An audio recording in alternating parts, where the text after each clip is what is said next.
Hi there, it's Natasha and thank you so much for joining me today. Today we are going to create this little mixed media project, something a little bit different. I have these 4 pieces of cardboard here. This is actually just cut out of a cereal box, a Weet-Bix box that we have here in New Zealand.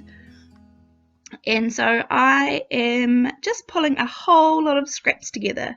So these are 3 little squares that I have left over from a card making project I did a couple of videos ago. And I'm just using some heavy body gel and these paint brushes, which I showed in my most recent haul video. And I'm just going to stick everything down using this heavy body gel. This will make sure that everything is super stuck down and has no chance of coming off at all. For this little project, I am just pulling together a whole lot of things that I have in my stash. Almost all of them are from Aliexpress, and so I will link as many as I can find links to below. This time I'm using this stencil, which is from Ali, and some light and fluffy modelling pastes. This is from the Crafters Workshop, and I think I purchased the modelling paste recently off simonsaysstamp.com. So I'm trying to avoid those squares, but I'm not too worried if I get them on there already, because they end up being mostly hidden at the end anyway. And just using a little plastic spatula to put it through the stencil, then cleaning up as much as I can and just getting a little bit off those squares. I use the heat gun plenty. After almost every stage in this, I'm going to end up using the heat. I have this sort of string of beads here, and a big pile of them that I got from Aliexpress, and I'm going to add these to my project using the heavy body gel. I'm going to put down quite a bit of heavy body gel, and then after I've put the beads down, I can sort of use a paintbrush to clear up any that has spilled over the edges or whatever that you can still see. So I'm actually using 2 strings of the beads and then adding a little bit to the sides as well, and I'm just going to add a single string of the beads along there. You can dry the heavy body gel quite quickly, sort of quickly enough that it will stick and hold without too much effort, so that's good. Then I have these containers. These are again mostly wooden embellishments, and I will link them from they're from Ali, and I will link them down below in the description box. And these are some chipboard things. I have had these for forever. I'm using the little one that says dear to my heart. I have no idea where I got them from, I'm sorry, but so just use whatever's in your stash. That was what I had as a little sort of sentiment, and so that's what I'm using. Then I have these flowers, these lace flowers. Again, I purchased these from I showed them in a recent haul. They're from Aliexpress as well, and I will link them down below. And just using plenty of that gel to adhere them down. So making sure that that's all nice and stuck down, and then I'm going to add some of these keys, and again just putting plenty of the gel on the underside of it, and then I can use a paintbrush to sort of clean up the little bits that spill out of the side when I press it down. And just playing around with this. This was just a fun project that I'm doing.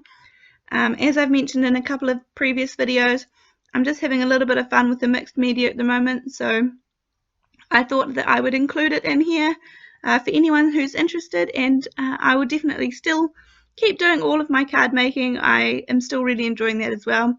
This is just a little bit extra that I thought I would have fun playing with.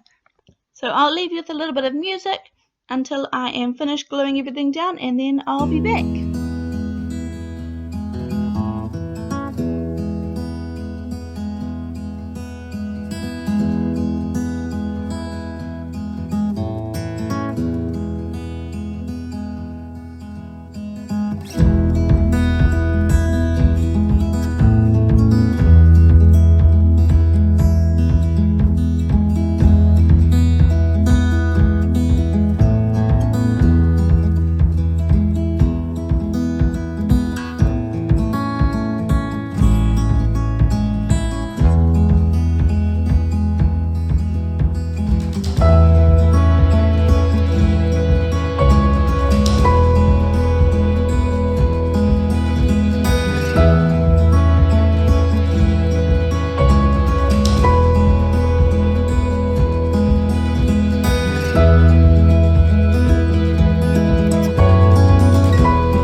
Okay, so I'm back and I have stuck everything down and I have given it a really good drying with the heat gun.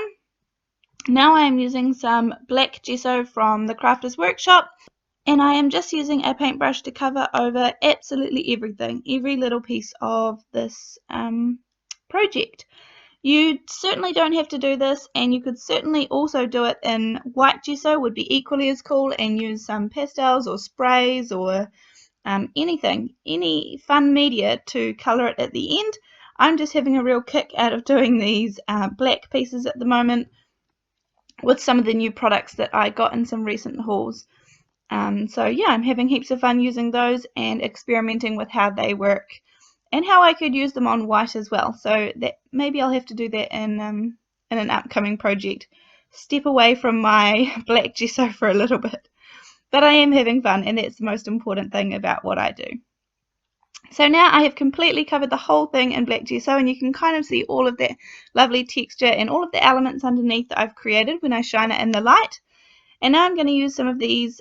This one is the Opal Magic, and this one is the Blue Velvet. I'm just opening up a couple, and then I will just start completely. I'm just experimenting and having fun. Sometimes it's easier with a dry paintbrush to dry brush it on, and other times it's easier just to use my finger because and that just gets a better result for what I'm looking for. These are waxes, and so they just feel exactly like you would imagine a wax would, and they show up really cool on black gesso in particular, hence why I keep doing all of these black backgrounds. And they almost have like a two-tone to them, two tones of color. But anyway, sometimes I add a little bit too much, and you can always just go back with the gesso and add a little bit more or to cover up some spots. This is the Midnight Blue that I'm going around with, and just adding a little bit to the edges to sort of frame it up a little bit. And then just so that I include some of the color, I'm just brushing a little bit on the actual piece itself. This is the Raven Black. This is the Sparks, and it's a black color, but it's almost a grey silvery color. And I'm doing the birds, covering the birds in this, and then a little bit here and there as well. And I really just like kind of the colors that this ends up being in the light. It's a very colourful little piece, a dark colourful piece nonetheless. And I'm going to add that sentiment on the little banner that's in the middle there. However, the sentiment is already black with white writing, and so I'm just going to add it at the very end because obviously I didn't want gesso to cover up the little words written on the banner that I'll pop on. This one is Rich Copper, and I'm just adding some silver, gold, and copper now just for some extra finishing little touches. And again, I'm just playing with this, so sometimes I add a little bit of things and sometimes I add lots of it. Yeah, I'm just seeing how they all work at the moment, really. But I do like this piece, and I don't have any plan for these in particular. I just enjoy doing them. So this little piece says dear to my heart, and chose that one because this is what I'm just having fun exploring, and this is what I'm enjoying, making me happy at the moment. So I'm just going to pop that right in the middle, and because I felt like it stood out a little bit too much, just felt a little bit different, I add a little bit of the gold and copper maybe just to the piece, just so that it kind of blends in a little bit more. Anyway, I hope that there are some of you that are enjoying watching these pieces. I know that mainly I do cards, but as I said, these are just for fun. So thank you for joining me if you did watch this piece today, and I will see you in my next video. Thanks, bye!